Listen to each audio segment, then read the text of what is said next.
Hello, नमस्कार, आदाब, सत श्री अकाल और अस्सलाम वालेकुम। मैं हूं मोहम्मद अहमद काज़मी, लेकर आया हूं आपका पसंदीदा कार्यक्रम नज़र दुनिया पर। मीडिया स्टार वर्ल्ड ने अब तक विदेशों से नागरिकता संशोधन अधिनियम और राष्ट्रीय नागरिकता रजिस्टर के विरोध में होने वाले प्रोटेस्ट और मीडिया की प्रतिक्रिया और विदेशों से छात्रों की प्रतिक्रिया और कई सरकारों के कमेंट्स की बुनियाद पर कई एपिसोड आप तक पहुंचाए हैं। हाल ही में मलेशिया के प्रधानमंत्री महाथिर मोहम्मद के ज़रिए की गई इस्लामी कॉन्फ्रेंस के बारे में भी आपको बता चुका हूं कि सऊदी अरब ने पाकिस्तान के प्रधानमंत्री इमरान खान को क्यों वहां जाने से रोका है। लेकिन वहां भारत के नए नागरिकता कानून पर भी बहुत कुछ कहा गया है और उस पर भारत का क्या रिएक्शन है वो आज आप तक पहुंचा रहा हूं। मलेशिया के प्रधानमंत्री ने कहा कि भारत में 70 साल से सभी मजहबों के लोग शांति से रहते चले आए हैं। भारत को ऐसा नहीं करना चाहिए। अगर हमने भी ऐसा ही कर दिया तो क्या होगा, इस पर भारत सरकार ने सख्त रिएक्शन दिया है। दूसरी तरफ मैं ये भी बता रहा हूं कि महाथिर मोहम्मद अब कितने अहम लीडर हैं और ऑस्ट्रेलिया के मेलबोर्न में भी भारतीय समुदाय की तरफ से नागरिकता कानून के खिलाफ प्रोटेस्ट की खबर है। ये भी इस एपिसोड में शामिल किया गया है। खबर में आगे बढ़ने से पहले आपसे गुजारिश है कि अगर आप YouTube पर देख रहे हैं तो सब्सक्राइब कर लें और घंटी दबाना ना भूलें, और अगर Facebook पर देख रहे हैं तो हमारा पेज फॉलो कर लें और लाइक ज़रूर करें ताकि आपको हमारी हर एक वीडियो की खबर सही वक्त पर मिल सके। और अगर आपको हमारी खबर सच्ची और अच्छी लगे तो अपने व्हाट्सएप ग्रुप, फेसबुक, इंस्टाग्राम और ट्विटर अकाउंट पर ज़रूर शेयर करें ताकि मीडिया स्टार की ये खबरें दूर तक पहुंच सकें। खबर ये है कि मलेशिया के प्रधानमंत्री महाथिर मोहम्मद के बयान पर विदेश मंत्रालय का सख्त रद्द अमल यानी प्रतिक्रिया सामने आई है और नई दिल्ली में मलेशियाई उच्चायुक्त को तलब किया गया है। भारत ने कहा है कि मलेशिया को भारत के अंदरूनी मामलों में दखल अंदाजी करने और गलत बयान देने से बचना चाहिए।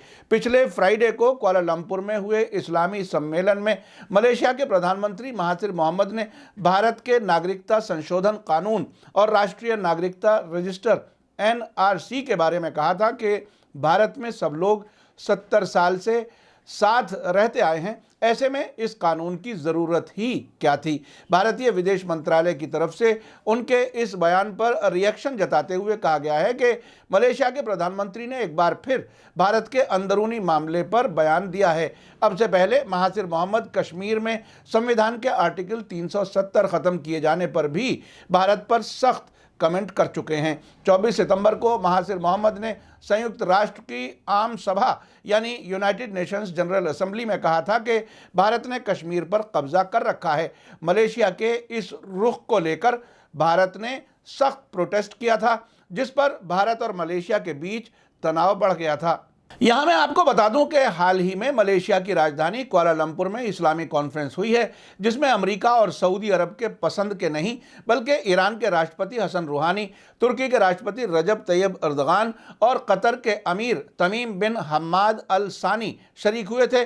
और सऊदी अरब ने वहाँ पाकिस्तान के प्रधानमंत्री इमरान खान को जाने से रोका था। अमेरिका और सऊदी अरब ये समझ रहे थे कि मलेशिया में होने वाली कॉन्फ्रेंस में इजराइल, अमेरिका और सऊदी अरब के खिलाफ इस्लामी देशों का एक संगठन बन रहा है, जिससे उनकी पसंद का इस्लामिक ऑर्गेनाइजेशन कंट्रीज़ यानी OIC कमज़ोर हो जाएगा। और हुआ भी यही। ईरानी राष्ट्रपति हसन रूहानी ने वहां कहा कि मुस्लिम देशों की तरक्की आपसी सहयोग पर निर्भर है, इसलिए इन्हें आपस में एक दूसरे से सहयोग करना चाहिए। एशिया के मुस्लिम देशों के पास आपसी सहयोग के लिए व्यापक पॉसिबिलिटी है, यानी बहुत ज़्यादा पॉसिबिलिटी है।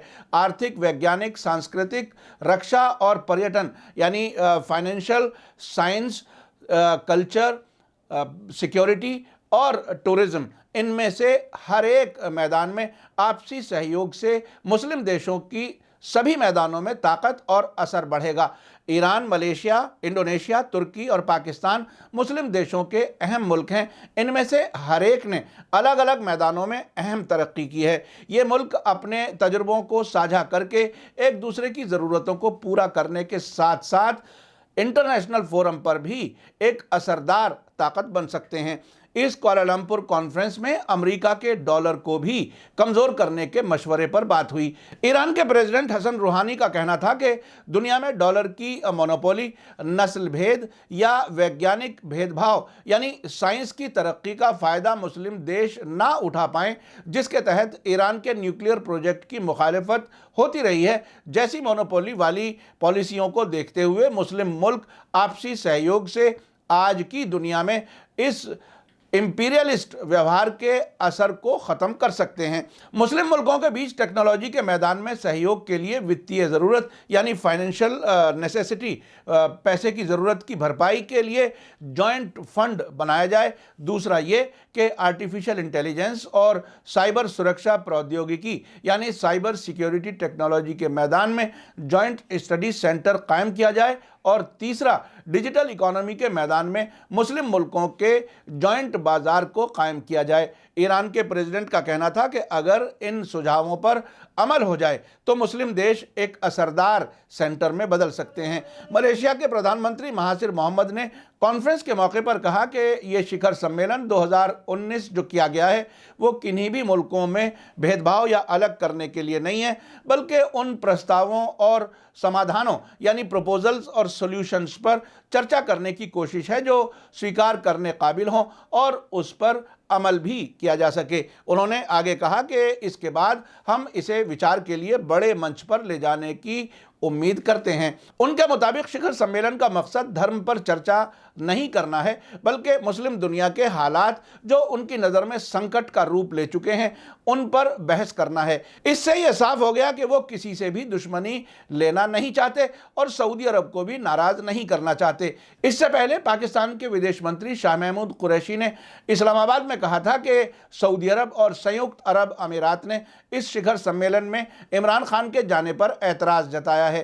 कुरैशी ने कहा कि दोनों मुल्क इस बात पर फिक्रमंद थे कि इस समिट से इस्लामिक दुनिया में बंटवारा बढ़ेगा और किसी भी नए संगठन के बनने से सऊदी अरब की मोनोपोली वाले ऑर्गेनाइजेशन ऑफ इस्लामिक कंट्रीज यानी OIC के वजूद पर सवाल उठेगा।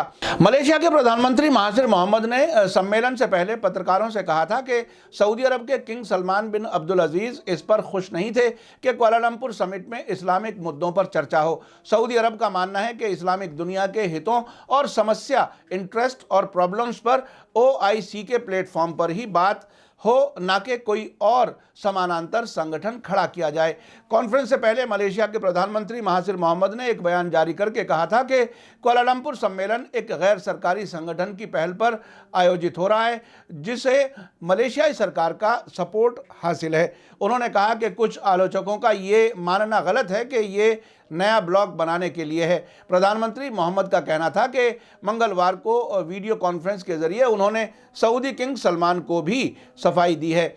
ईरान के पारस टुडे ने लिखा है कि पाकिस्तानी प्राइम मिनिस्टर ने सऊदी अरब के दबाव में कुआलालंपुर सम्मेलन में भाग नहीं लेने का फैसला ऐसी हालत में किया है जब मलेशिया और तुर्की ने कश्मीर के सवाल पर खुलकर पाकिस्तान को सपोर्ट किया था और भारत की नाराज़गी मोल ली थी और ये भारत के लिए किसी झटके से कम नहीं था।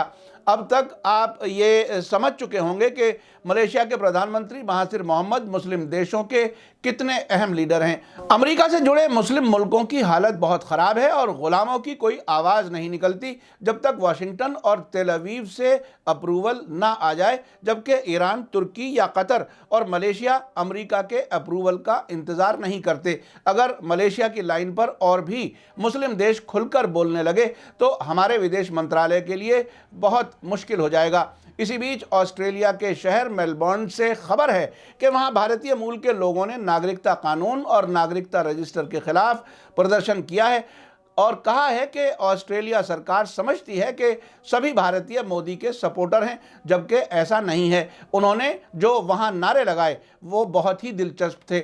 उनमें से एक नारा ये था, हिंदू मुस्लिम एक हैं, मोदी शाह फेक हैं। संडे 22 दिसंबर को मेलबर्न में CAA और NRC के खिलाफ 2 जगहों पर बड़े प्रदर्शन हुए जिसमें भारतीय मूल के हिंदुओं, मुसलमानों, सिखों और ईसाइयों ने बड़ी तादाद में हिस्सा लिया। यानी एक तरफ प्रधानमंत्री नरेंद्र मोदी दिल्ली के रामलीला मैदान में ये कहने की कोशिश कर रहे थे कि राष्ट्रीय नागरिकता रजिस्टर पर तो अभी चर्चा भी नहीं हुई है। और दूसरी तरफ मेलबोर्न में नारे लग रहे थे, हिंदू मुस्लिम एक हैं, मोदी शाह फेक हैं। मेलबोर्न के प्रदर्शनकारियों ने प्रधानमंत्री नरेंद्र मोदी के नेतृत्व में भारतीय जनता पार्टी की विभाजनकारी नीतियों को सख्त क्रिटिसाइज किया और संविधान विरोधी काले कानून CAA को तुरंत वापस लेने पर जोर दिया। मेलबोर्न में संसद की इमारत के सामने हुए विरोध प्रदर्शन में मौजूद मोरलैंड के काउंसलर सू बोल्टन ने आज़ादी का नारा लगाया।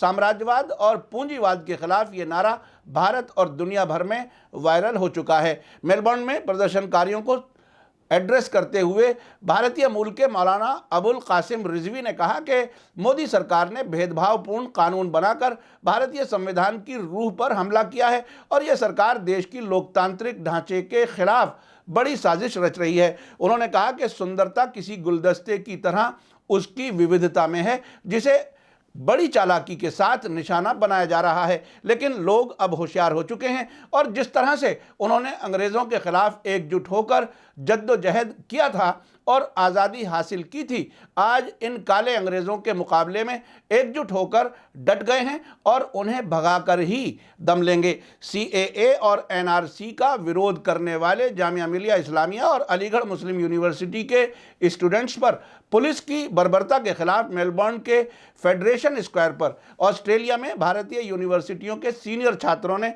एक बड़ा प्रोटेस्ट किया और नागरिकों के शांतिपूर्ण प्रदर्शन के अधिकारों पर बल दिया। फेडरेशन स्क्वायर पर प्रदर्शनकारियों की भारी भीड़ इकट्ठा हुई, जिसे वहां के स्थानीय मीडिया ने भी कवरेज दी है। प्रदर्शन में शामिल लोगों ने हिंदू मुस्लिम एक हैं, मोदी शाह फेक हैं, आज़ादी आज़ादी, BJP से आज़ादी, सांप्रदायिकता मुर्दाबाद, सेकुलरिज्म जिंदाबाद जैसे नारे लगाए।